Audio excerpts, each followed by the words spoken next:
सभी का एक बार फिर से स्वागत है हम सभी के परिवार एसएल स्टडी में। साथियों, आज का जो हमारा टॉपिक है वह पार्ट 2 है हमारा प्राकृतिक संसाधनों का संपोषित प्रबंधन, संसाधनों का उचित दोहन, डीजल पेट्रोलियम खपत एवं संपोषण आदि। इस टॉपिक का आज ये हमारा पार्ट 2 है। पार्ट 1 की वीडियो बन के अपलोड हो चुकी है और अगर आपने अभी तक उस वीडियो को नहीं देखा तो कृपया डिस्क्रिप्शन में उसकी लिंक दे दी गई है, आप उस पर जाके उस वीडियो को देख सकते हैं। ठीक है, आज हम अपना पार्ट 2 शुरू करते हैं। ठीक है प्यारे साथियों, चलिए यहाँ पे अगर बात करें प्यारे साथियों जल के बारे में। ठीक है, तो जल इन कारकों से सम्मिलित होता है, जैसे झीलों में भंडारण होता है, गीले स्थान तथा कृत्रिम जलाशय। इन भंडारण इकाइयों के नीचे मिट्टी की स्थिति, वाटरशेड, भूमि की विशेषताएं, वर्णन का समय तथा स्थानीय वाष्पीकरण होता है। ठीक है, जल जो होता है, जल कहाँ नदियों में पाया जाता है, झीलों में पाया जाता है, समुद्रों में पाया जाता है। तो ये वो वाटर से भूमि की जो विशेषताएं, वर्षण समय तथा स्थानीय वाष्पीकरण दर, ठीक है, इनमें से सभी कारक उस जल के अनुपात को भी प्रभावित करते हैं जो महासागर के प्रवाह के माध्यम से है।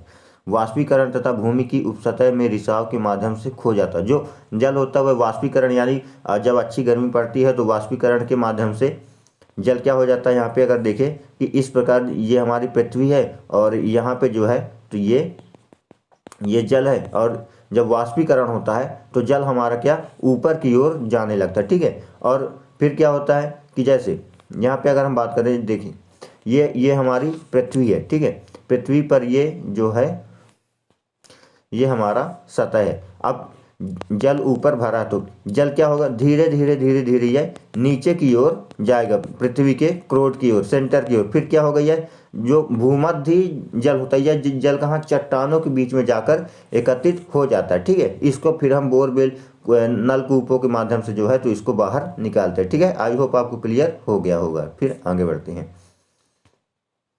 फिर अगर आगे हम बात करें प्यारे साथियों कि मानवीय गतिविधियां इन कारकों पर काफ़ी प्रभाव डाल सकती हैं। जो मानव की जो गतिविधियां हैं इन कारकों पर बहुत अधिक प्रभाव डालती हैं। मानव बहुधा जलाशयों के निर्माण से भंडारण क्षमता में वृद्धि करता है तथा गीली भूमि को सूखा करके उसे कम भी कर देता है। मनुष्य जो बहुधा क्षेत्रों में बाढ़ लगाकर या धारा के प्रभाव मार्ग रुद्ध कर चालू मात्रा में वेग को वृद्धि करता है। तो क्या करता है मनुष्य, कहीं कहीं बहुत बड़ी जगह बांध बना लेता है ना,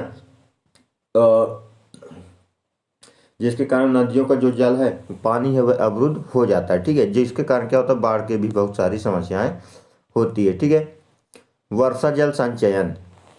फिर हम बात करें वर्षा जल संचयन के बारे में, तो समय के साथ बढ़ती जनसंख्या, बढ़ते औद्योगिकरण, विस्तृत कृषि ने जल के लिए मांग में वृद्धि की है। ये ठीक है, देखिए जैसे जैसे लोगों की वृद्धि होगी, जैसे जैसे जनसंख्या में वृद्धि होती है, जल की आवश्यकता में भी वृद्धि होती है ना। फिर जल को एकत्र करने के लिए बांध बनाकर, जलाशयों का निर्माण कर तथा कुएं खोदकर प्रयास किए जा रहे हैं। कुछ देशों ने तो जल को पुनर्चक्रण तथा लवण मुक्त कराने के भी प्रयास किए। तो इस आवश्यकता की पूर्ति के लिए लोग क्या कर रहे हैं, बड़ी बड़ी नदियों में बांध बना रहे हैं, जलाशयों का निर्माण कर रहे हैं, कुएं खोद रहे हैं, है ना। कुछ देशों ने तो इस जो जल को बचाने के लिए जल का पुनः चक्रणकरण भी कर लिया है, जो जल को क्या नमक मुक्त बनाने का भी प्रयास कर रहे हैं। ठीक है, जिससे वो पानी पीने योग्य हो सके। फिर हमें वर्षा जल संचयन करना है, तो समय के साथ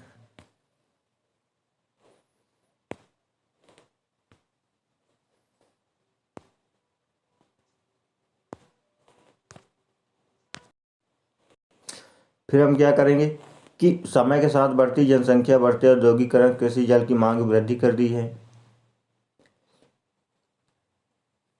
जल संरक्षण आज की आवश्यकता। वर्षा जल के संचयन द्वारा भूजल स्तर से वृद्धि का विचार आज कई शहरों के महत्वपूर्ण होता है। आप यहाँ पे देखेंगे ये चित्र में, तो ये जो पाइप, ये ऊपर छत का रूप का जो पानी आ रहा है, यह सीधे जमीन पे जा रहा है। ठीक है, जमीन पे यह पानी यहाँ पे जा रहा, तो यह पानी जब यहाँ जाएगा तो इससे क्या होगा, भूमिगत जल में वृद्धि होगी। इस प्रकार जो है तो वर्षा जल के संचयन की भी आवश्यकता है। ठीक है, चलिए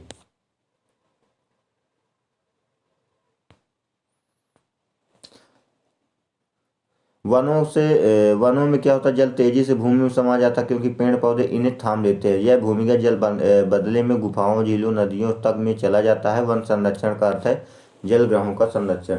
तो क्या होता है कि जो पेड़ पौधे होते हैं जंगल में अधिकतर देते होंगे, क्योंकि जो पेड़ों की जड़ें हैं वह कई सारी जगहों में, कई सारे स्थानों में फैली रहती है, तो वो क्या होते हैं, जल का संचयन करती हैं।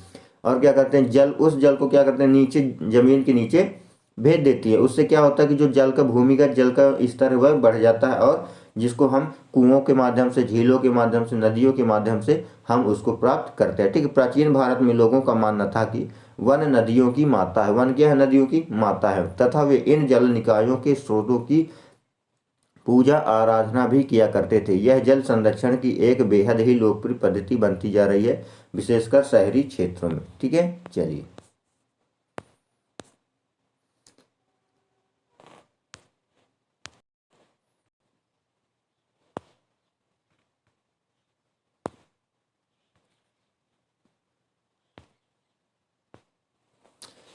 फिर हम बात करें कि वर्षा जल संचयन से मतलब है कि अर्थ के वर्षा के जल को भवनों की छतों पर एकत्रित करना तथा उसे भूमि के नीचे प्रयोग के लिए भंडारित करना। यह न केवल भूमिगत जल स्तर के क्षरण को कम करता बल्कि साथ ही साथ जल तालिका में वृद्धि करता तथा निरंतर जलापूर्ति में भी सहायता करता है। ठीक है।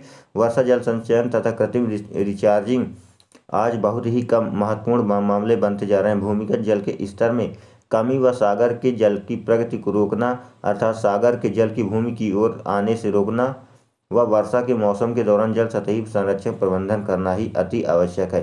क्या होता है, जल यहाँ पे रिस्क क्या हो जाता है, यहाँ पे समाहित हो जाता है। ये भूमिगत जल है, ये जो आप चित्र में देख रहे होंगे ये भूमिगत जल है, और यह फिर जरूरत पड़ने पर हमें प्राप्त होता है। फिर क्या है, यहाँ पे अगर देखें तो जल संचयन यानी जब कुओं में पानी में छत के द्वारा जब पानी जमीन के अंदर जाता है तो उससे क्या होता है कि वाटर की रिचार्जिंग होती है, और वही वाटर जो है तो हमें फिर उपयोग में हम उसको लेते हैं। ठीक है, चलिए अब हम बात करेंगे कि कोयला और पेट्रोलियम के बारे में। तो कोयला पृथ्वी पर अब तक का सबसे प्रचुर जीवाश्म माना गया है। ठीक है। यह आवश्यक कार्बन होता है। यह बहुत मुख्य रूप से ज्वलनशील ईंधन के रूप में प्रयोग किए जाते हैं। कोयले का सबसे बड़ा स्तर प्रयोग जो है 19वीं शताब्दी में औद्योगिक क्रांति के समय आरंभ हुआ था। जैसे जैसे उद्योगों की संख्या वृद्धि हुई वैसे वैसे ऊर्जा के मुख्य स्रोतों को भी मांग बढ़ती गई। ठीक है। आप यहाँ पे देख रहे हैं ये जो कोयला है यह पृथ्वी के अंदर धंसा हुआ है। ठीक है, कोयला। तो कुछ जीवाणुओं के कार्यों ने ऑक्सीजन तथा हाइड्रोजन छोड़ी, जिसमें अवशेष को कार्बन में समृद्ध तथा समृद्ध बनाया। इस कार्बन समृद्ध तत्वों की चौड़ी परत, जिसे पांच कहा जाता है, हजारों वर्षों से में बनी है। जैसे जैसे सामग्रियां पांच पर एकत्रित होती गई, जल उनसे निचोड़ता गया और जिससे कार्बन समृद्ध होकर अवशेष में ही बचे। ठीक है। दाब तथा तापमान अगर इसको देखें तो जो ये कोयला है ये ऑक्सीजन तथा हाइड्रोजन छोड़ी गई, जो अवशेष मिट्टी में धंस गए थे, है ना, उनके द्वारा जो है तो ऑक्सीजन और हाइड्रोजन छोड़ी गई तथा समृद्ध बनाया गया। इन कार्बन समृद्ध तत्वों की चौड़ी परत, जिसे पांच कहा जाता है, हजारों वर्षों में बनी है। जो ये चौड़ी परत है ना, जो कोयले की परत, ये न जाने लाखों हजारों सालों में बनी है। जैसे जैसे और सामग्रियां पांच पर एकत्रित होती गई, जल उनसे निचुड़ता गया, जिससे कार्बन समृद्ध पौधों के अवशेष ही बचे। दाब तथा तापमान ने सामग्री को और भी संपीड़ित किया। इसने कोयले का निर्माण प्रक्रिया में सहायता की, क्योंकि अधिक गैसें बाहर निकली तथा कार्बन के अनुपात का बढ़ता जारी रहा। ठीक है। यह कार्बन कई हजारों वर्षों में धीरे धीरे कोयले का में कायांतरित हो गया। तो कोयला का निर्माण भी लगभग हजारों लाखों सालों में होता है। ठीक है, चलिए आगे देखते हैं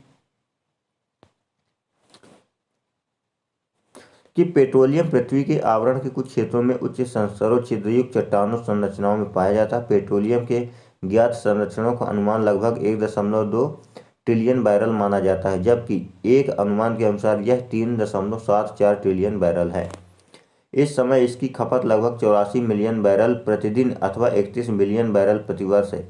जलाशयों की अभियांत्रिकी समस्याओं की वजह से प्राप्त किया जाने वाला तेल भंडार प्लेट में तेल की तुलना में काफ़ी कम है। वर्तमान में खपत के स्तर को देखते हुए यह भंडार 32 वर्षों उपरांत लगभग 2039 में समाप्त हो जाएगा।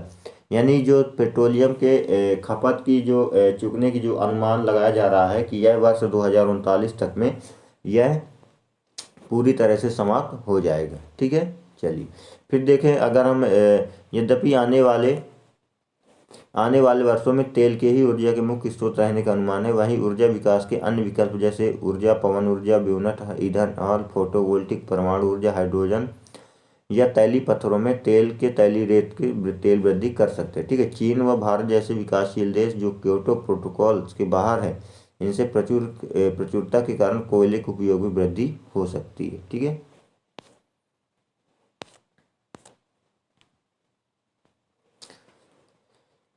3R अर्थात कम उपयोग, पुनर्चक्रण तथा पुनर्चक्रण, इसको हमने देख लिया है। फिर यहाँ पे देखते हैं प्यारे साथियों कि आइए हमने आज जो कुछ सीखा उसे संक्षेप में दोहराएं। तो चलिए इसको हम संक्षेप में दोहराते हैं।